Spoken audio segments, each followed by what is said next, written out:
Greetings and welcome. We are in Senior English B, and our objective now is to introduce you to one of the most important writers of the 20th century, Virginia Woolf. I'm with you on 1188, 1189. Now, if you're looking at all on page 1190 and 1191, this textbook's going to try and make the argument to you that this is one of the most influential writers simply by virtue of the number of texts that she is going to have represented in this hymnal. By pages alone, out of our textbook, almost no other writer gets the face time that Virginia Woolf does. Did you notice this? Right? So you've got 3 of her text represented. You've got a page given on 1190 to how important she is. Dude, you've got 2 pages of setup on 1188, 1189. Do you see that? Right? So taken collectively, let's just go ahead and sit up and pay attention for a second. This is a really influential writer for us. The first thing we want to do is to write down her dates. Notice, 1882, she dies in 1941. Her life, let's just say it out loud, is tragic. It is. It's tragic. 2 reasons why. 1, she is a brilliant, brilliant woman living in still a man's world. She tells the story before she dies. And by the way, that's the second thing of great importance. Virginia Woolf can't do it anymore. She puts rocks in her pocket and walks into the river. And that's how she dies. She dies much like Ophelia dies at the end of Hamlet, you'll remember maybe, right? So she dies tragically. But she tells the story how a group of men come together in her house all talking philosophy. She's bright enough, she can engage in the conversation because her education allows her to do it in her bright mind. But then she tells the story how at one point they all look at her because it's time for tea. And she's the only woman. And so it's her job to get up and go make the tea while the men continue to talk. And in that moment she realizes they don't think of me as an equal. They don't. They think of me as somehow different. They do. Why? Because she's a woman. In her text then, let's put this in our notes. In her text then, she is very much about 2 things. 1, I'm with you on now 1191. 1, she's very experimental in her compositional approach. She's going to play games with what we will call stream of consciousness. Now, what does stream of consciousness mean? Well, we're going to talk more about this when we get to James Joyce and his classic Araby.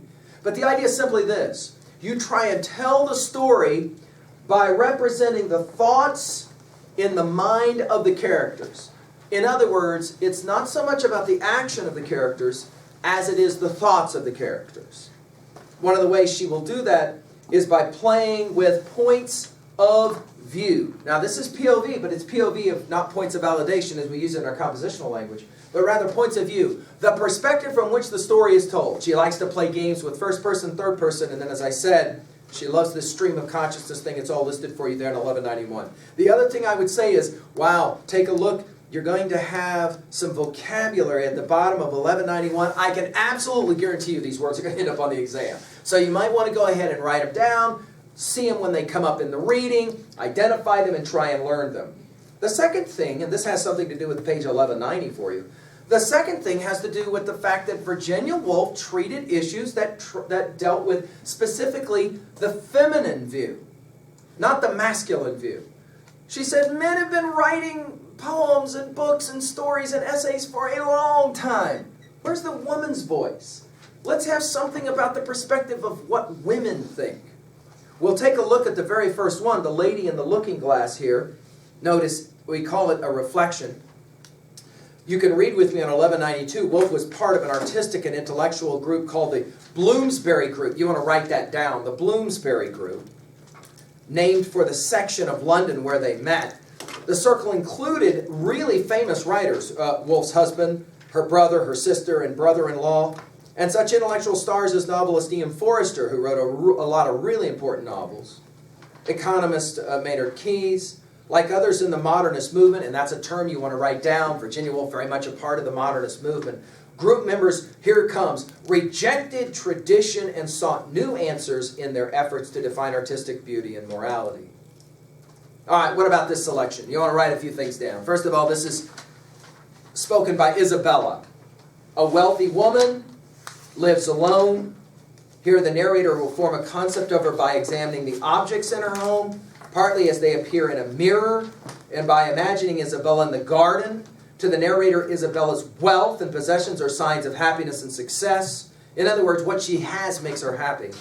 Her silence implies mystery and passion. When Isabella comes back inside from being in the garden and appears in the mirror, however, the true loneliness and emptiness of her life are revealed. Her letters, which seem so mysterious, turn out to be only a collection of bills. In other words, let's put it in our notes. Things are not always what they appear. All right, let's get ready now. We're going to do a close reading of this one. Okay, here we go. The Lady in the Looking Glass. A Reflection by Virginia Woolf. People should not leave looking glasses hanging in their rooms any more than they should leave open checkbooks or letters confessing some hideous crime. One could not help looking, that summer afternoon, in the long glass that hung outside in the hall. Chance had so arranged it. From the depths of the sofa in the drawing room, one could see reflected in the Italian glass not only the marble-topped table opposite, but a stretch of the garden beyond. One could see a long grass path leading between banks of tall flowers until, slicing off an angle, the gold rim cut it off. The house was empty, and one felt, since one was the only person in the drawing room, like one of those naturalists who, covered with grass and leaves, lie watching the shyest animals, badgers, otters, kingfishers, moving about freely, themselves unseen. The room that afternoon was full of such shy creatures, lights and shadows, curtains blowing, petals falling, things that never happen, so it seems, if someone is looking. The quiet old country room with its rugs and stone chimney pieces, its sunken bookcases and red and gold lacquer cabinets, was full of such nocturnal creatures. They came pirouetting across the floor, stepping delicately with high lifted feet and spread tails, and pecking elusive beaks as if they had been cranes or flocks of elegant flamingos whose pink was faded, or peacocks whose trains were veiled with silver. And there were obscure flushes and darkening too, as if a cuttlefish had suddenly suffused the air with purple. And the room had its passions and rages and envies and sorrows coming over it, and crowding it like a human being. Nothing stayed the same for 2 seconds together. But outside, the looking glass reflected the hall table, the sunflowers, the garden path so accurately and so fixedly that they seemed held there in their reality unescapably. It was a strange contrast, all changing here, all stillness there. One could not help looking from one to the other. Meanwhile, since all the doors and windows were open in the heat, there was a perpetual sighing and ceasing sound, the voice of the transient and the perishing, it seemed, coming and going like human breath, while in the looking glass things had ceased to breathe and lay still in the trance of immortality. Half an hour ago, the mistress of the house, Isabella Tyson, had gone down the grass path in her thin summer dress, carrying a basket, and had vanished, sliced off by the gilt rim of the looking glass. She had gone, presumably, into the lower garden to pick flowers, or, as it seemed more natural to suppose, to pick something light and fantastic and leafy and trailing, traveller's joy, or one of those elegant sprays of convolvulus that twine round ugly walls and burst here and there into white and violet blossoms. She suggested the fantastic and the tremulous convolvulus rather than the upright aster, the starched zinnia, or her own burning roses, alight like lamps on the straight posts of their rose trees. The comparison showed how very little, after all these years, one knew about her. For it is impossible that any woman of flesh and blood of 55 or 60 should be really a wreath or a tendril. Such comparisons are worse than idle and superficial. They for they come like the convolvulus itself trembling between one's eyes and the truth. There must be truth. There must be a war. Yet it was strange that after knowing her all these years, one could not say what the truth about Isabella was. One still made up phrases like this about convolvulus and traveller's joy.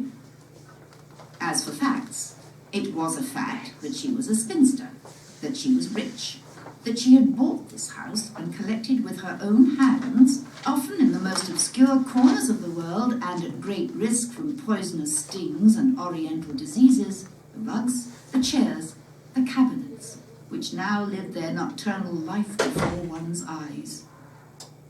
Sometimes it seemed as if they knew more about her than we, who sat on them, wrote at them, and trod on them so carefully, were allowed to know. In each of these cabinets were many little drawers, and each almost certainly held letters tied with bows of ribbon, sprinkled with sticks of lavender or rose leaves. For it was another fact, if facts were what one wanted, that Isabella had known many people, had had many friends, and thus, if one had the audacity to open a drawer and read her letters, one would find the traces of many agitations, of appointments to meet, of upbraidings for not having met, long letters of intimacy and affection, violent letters of jealousy and reproach, terrible final words of parting, for all those interviews and assignations had led to nothing. That is, she had never married. And yet, judging from the mask-like indifference of her face, she had gone through 20 times more of passion and experience than those whose loves are trumpeted for all the world to hear. Under the stress of thinking about Isabella, her room became more shadowy and symbolic.